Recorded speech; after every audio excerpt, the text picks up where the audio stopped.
Just hear those sleigh bells jingling, ring, ting, tingling too. Come on, it's lovely weather for a sleigh ride together with you. Outside the snow is falling and friends are calling you.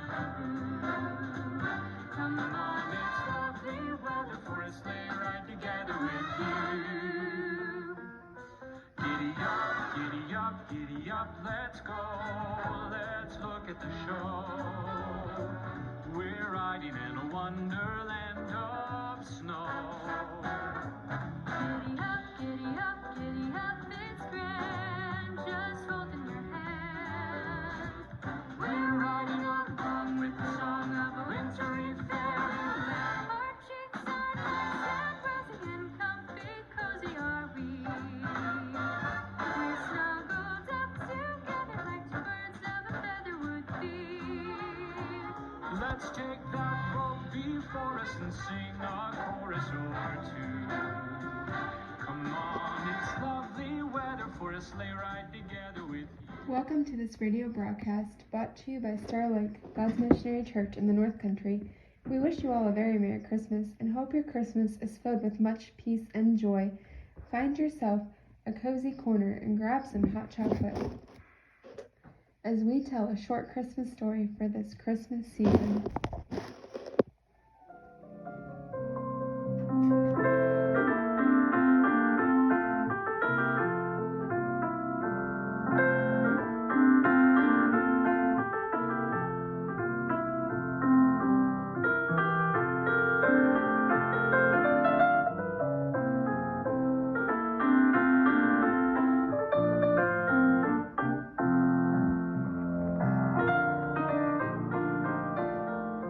Christmas Eve, 1942. I was 15 years old and feeling like the world had caved in on me because there just hadn't been enough money to buy me the rifle that I had wanted for Christmas. We did the chores early that night.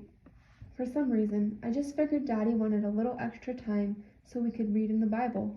After supper was over, I took my boots off and stretched out in front of the fireplace and waited for Daddy to get down the old Bible. I was still feeling sorry for myself, and, to be honest, I wasn't in much of a mood to read scriptures. But Daddy didn't get the Bible. Instead, he buckled up again and went outside. I couldn't figure it out because we had already done all the chores. I didn't worry about how long, though. I was too busy wallowing in self-pity. Soon he came back in. It was a cold, clear night out, and there was ice in his beard. "Come on, Matt," he said. "Bundle up good. It's cold out tonight." I was really upset then. Not only wasn't I getting the rifle for Christmas, now he was dragging me out in the cold, and for no earthly reason that I could see. We'd already done all the chores, and I couldn't think of anything else that needed doing, especially not on a night like this. But I knew he was not very patient at dragging one's feet when he'd told them to do something, so I got up and put my boots back on and got my coat. Mommy gave me a mysterious smile as I opened the door to leave the house. Something was up, but I didn't know what. Outside, I became even more dismayed. There in front of the house was the work team already hitched to the big sled. Whatever it was we were going to do wasn't going to be short, quick, little job. I could tell. We never hitched up the sled unless we were going to haul a big load. Daddy was already up on the seat, reins in hand. I reluctantly climbed up beside him. The cold was already biting at me. I wasn't happy. When I was on, Daddy pulled the sled around the house and stopped in front of the woodshed. He got off and I followed. "I think we'll put on the high sideboards," he said. "Here, help me." The high sideboards. It had been a bigger job than I wanted to do with just the low sideboards on, but whatever it was we were going to do would be a lot bigger with the high sideboards on. Then Daddy went into the woodshed and came out with an armload of wood. The wood I'd spent all summer hauling down from the mountain, and then all fall sawing into blocks and splitting. What was he doing? Finally I said something. I asked, "What are you doing?" "You been by the widow Jensen lately?" he asked. Mrs. Jensen lived about 2 miles down the road. Her husband had died a year or so before and left her with 3 children, the oldest being 8. "Sure, I'd been by, but so what?" "Yeah," I said. "Why?" "I rode by just today," he said. "Little Jakey was out digging around in the woodpile trying to find a few chips. They're out of wood, Matt." That was all he said, and then he turned and went back into the woodshed for another armload of wood. I followed him. We loaded the sled so high that I began to wonder if the horses would be able to pull it. Finally, he called a halt to our loading. Then we went to the smokehouse and took down a big ham and a side of bacon. He handed them to me and told me to put them in the sled and wait. When he returned, he was carrying a sack of flour over his right shoulder and a smaller sack of something in his hand. "What's in the little sack?" I asked. "Shoes? They're out of shoes. Little Jakey just had gunny sacks wrapped around his feet when he was out in the woodpile this morning. I got the children a little candy too. It just wouldn't be Christmas without a little candy." We rode the 2 miles to Mrs. Jensen's pretty much in silence. I tried to think through what Daddy was doing. We didn't have much by worldly standards. Of course, we did have a big woodpile, though most of what was left now was still in the form of logs that I would have to saw into blocks and split before we could use it. We also had meat and flour, so we could spare that, but I knew we didn't have any money. So why was he buying them shoes and candy? Really, why was he doing any of this? Widow Jensen had closer neighbors than us. It shouldn't have been our concern. We came in from the blind side of the Jensen house and unloaded the wood as quietly as possible. Then we took the meat and flour and shoes to the door. We knocked. The door opened a crack, and a timid voice said, "Who is it?" "Lucas Miles, ma'am, and my son, Matt. Could we come in for a bit?" Mrs. Jensen opened the door and let us in. She had a blanket wrapped around her shoulders. The children were wrapped in another and were sitting in front of the fireplace by a very small fire that hardly gave off any heat at all. Mrs. Jensen fumbled with a match and finally lit the lamp. "We brought you a few things, ma'am," Daddy said, and set down the sack of flour. I put the meat on the table. Then he handed her the sack that had the shoes in it. She opened it hesitantly and took the shoes out one pair at a time. There was a pair for her and one for each of her children. Sturdy shoes, the best shoes that would last.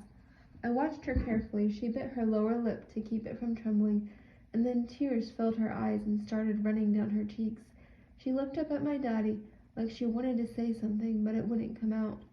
"We brought a load of wood too, ma'am," he said, then turned to me and said, "Matt, go bring in enough to last a while.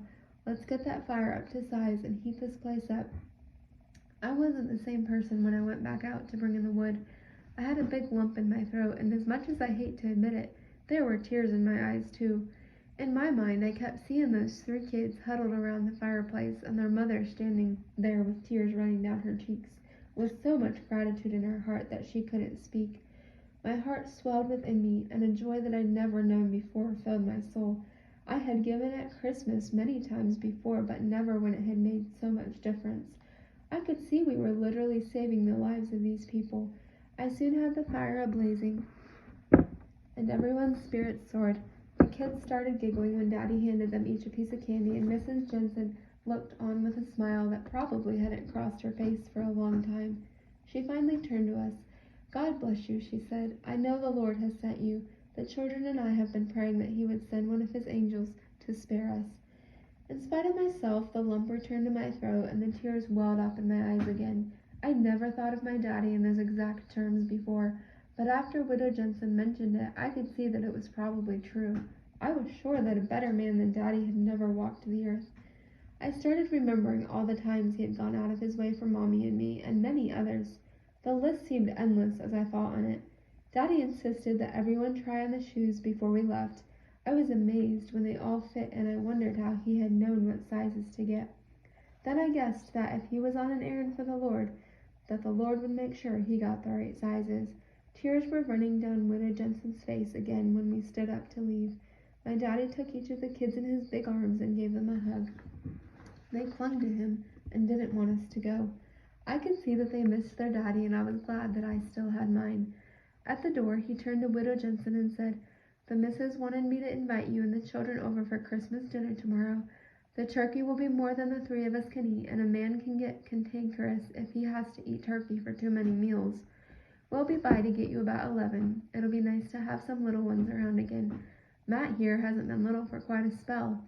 I was the youngest. My 2 brothers and 2 sisters had all been married and moved away.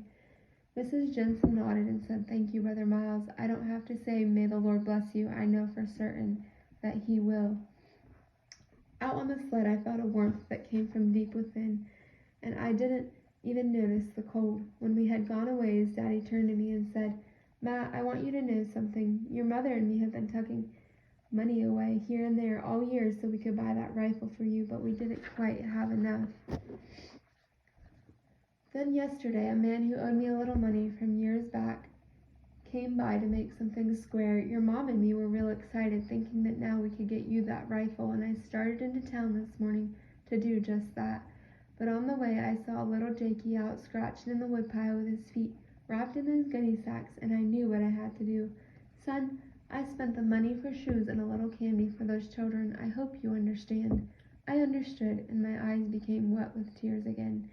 I understood very well, and I was so glad Daddy had done it. Now the rifle seemed very low on my list of priorities. He had given me a lot more. He had given me the look on Mrs. Jensen's face and the radiant smiles of her 3 children.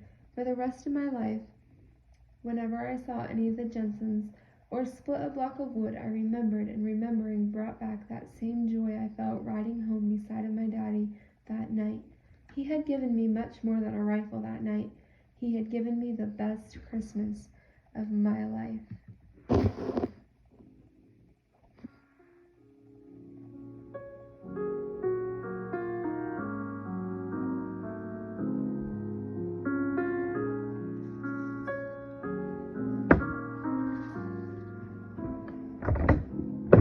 Have yourself a merry little Christmas.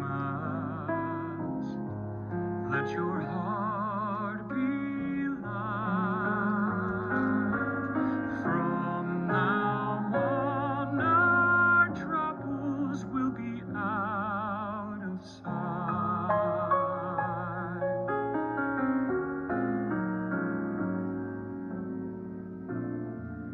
Have yourself a merry little Christmas. Make the Yuletide gay. From now on, our troubles will be miles away. Thank you for tuning into our radio broadcast today. You can contact us by telephone at 518-481-4510 or by email at starlakegodsmissionarychurch.net. Merry Christmas and have a Happy New Year.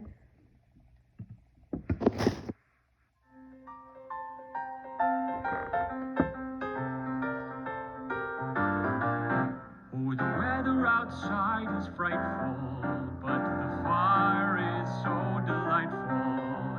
And since we've no